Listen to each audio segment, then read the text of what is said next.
2024's F1 season has exploded into life during the run into the summer break.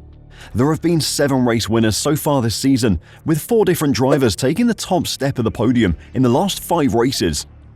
Both championships are still up for grabs, and the Mercedes team are feeling extremely pleased with how they've turned around their season. They've gone from also ran to race winners so far this season, and they have high hopes for the second half of 2024. Today, I'll check out what Lewis Hamilton has said about his expectations for the second half of the season, how Mercedes have managed to turn things around, and why George Russell has been out-qualifying Hamilton. So, don't go anywhere. Formula One fans have been treated to one of the best opening halves of an F1 season in recent memory. After Red Bull obliterated the rest of the field in 2023, we needed a palate cleanser, and boy has 2024 delivered. Not since 2012 have fans been treated to such a competitive and unpredictable racing season. Even after knowing the starting grid for the Grand Prix, you have no idea who will eventually come out on top. Incredibly, you have to go all the way back to Charles Leclerc's win in Monaco to find the last time that the pole sitter took the race win, a whole 7 races ago.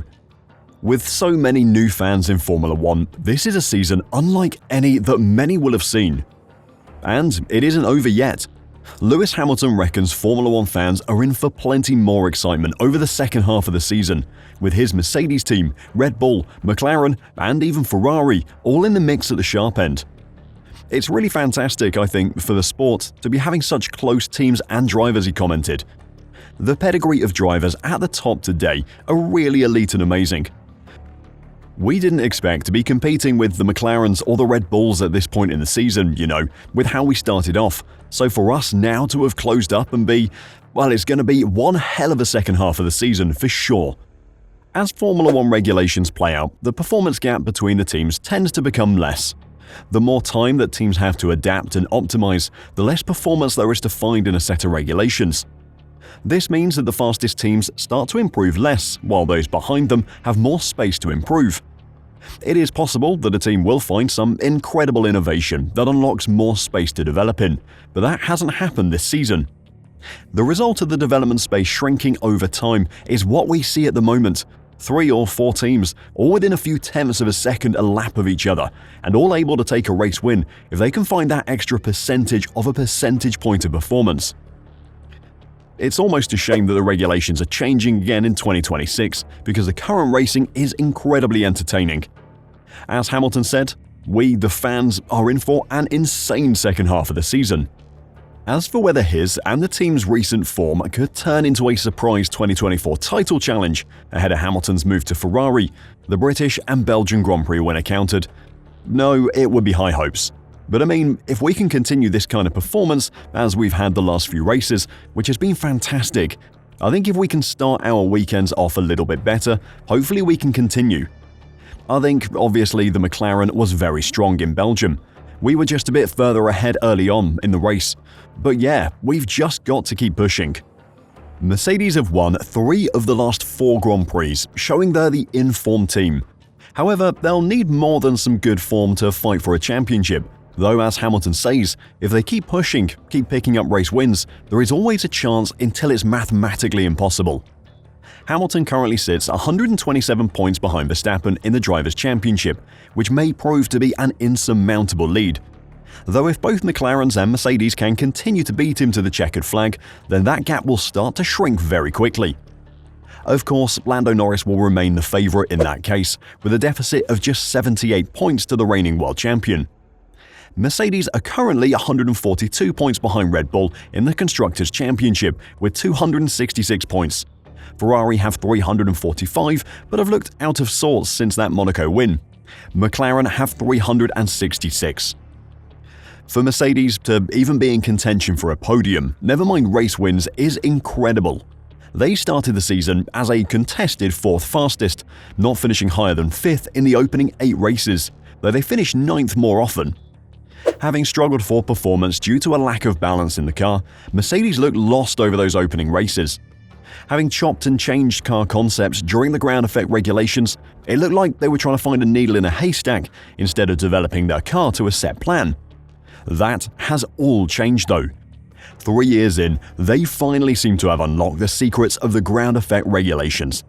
Having been caught out by the chasm between simulation and track reality in the volatility of a ground effect car, Mercedes have been playing catch-up with the rest of the grid. They suffered from understeer in low-speed corners, oversteer in high-speed corners, and couldn't translate their downforce into performance. That was until recently, as technical director James Allison explained. There was an "oh god, how could we have been so dumb" type moment, where you see the path forward and you should have seen it sooner. Once they'd worked out what they'd been doing wrong throughout the ground effect regulations, the fix appeared to be simple. A new, more conventional front wing. This debuted on George Russell's car at Monaco and was on both cars at Montreal, where Russell took pole and led for much of the race. Allison warned at the time the relatively small corner speed spread at the circuit Gilles Villeneuve helped Mercedes with their setup.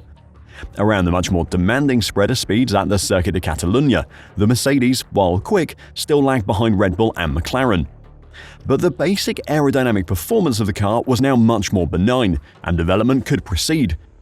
Around fast corners, the W15 was now super fast, and at Silverstone they filled the front row, with Hamilton then going on to victory. Since the upgrades have been fitted, Hamilton's form has been incredible.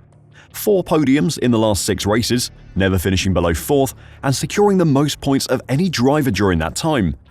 This has led to Mercedes thinking that Lewis Hamilton has benefited more than teammate George Russell from the gains made with the W15. Mercedes trackside engineering director Andrew Chauvelin thinks that Hamilton's form is so much better because he was especially struggling with the characteristics of the car in its infancy.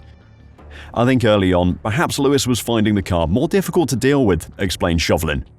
"One of the areas that we've improved with the car is being able to land with a setup in P1 that is a good foundation to start building on performance and then fine-tuning it. That helps your weekend enormously. It's probably fair to say that in the earlier races, Lewis was finding it more difficult to set up than George." While Lewis has been the most improved of the Mercedes drivers in terms of results in Grand Prix, he hasn't been able to match that form in qualifying, but Hamilton thinks he has identified where his weaknesses lie. The 7-time world champion has built a remarkable legacy as Grand Prix racing's most decorated qualifier, with a record 104 pole positions to his name. He has proved season after season that he's one of the best qualifiers in the sport, but in 2024, Russell has been a match for him. According to Mercedes, the root of Hamilton's difficulties lies in his aggressive driving style, which doesn't align well with the characteristics of the current ground effect cars or the peakiness of the Pirelli tires. "I'm stubborn, and so I keep trying to drive the way I want to drive," Hamilton explained recently. "But then I realize it doesn't always work, and then I try to kind of massage my way through. But it's not working that well. Still, to this point, I think ultimately as a driver, you have to be adaptive, and you have to concede that sometimes your approaches to certain things aren't perfect, and you just start looking at ways in which you can still hold onto the essence of what's made you as good as you've been, and see how you can move the ball back." It will be something that Hamilton will certainly learn from over the summer break, and perhaps just holding back a little on his warm-up lap or early in a qualifying lap can unlock the pace needed for a first pole position of the season. How excited for the second half of the season are you? Do you think Mercedes and Lewis Hamilton can be in contention for a title? Or do you just want to see them pick up some more race wins? Let me know your thoughts in the comments down below, and until next time, drive safe and bye for now.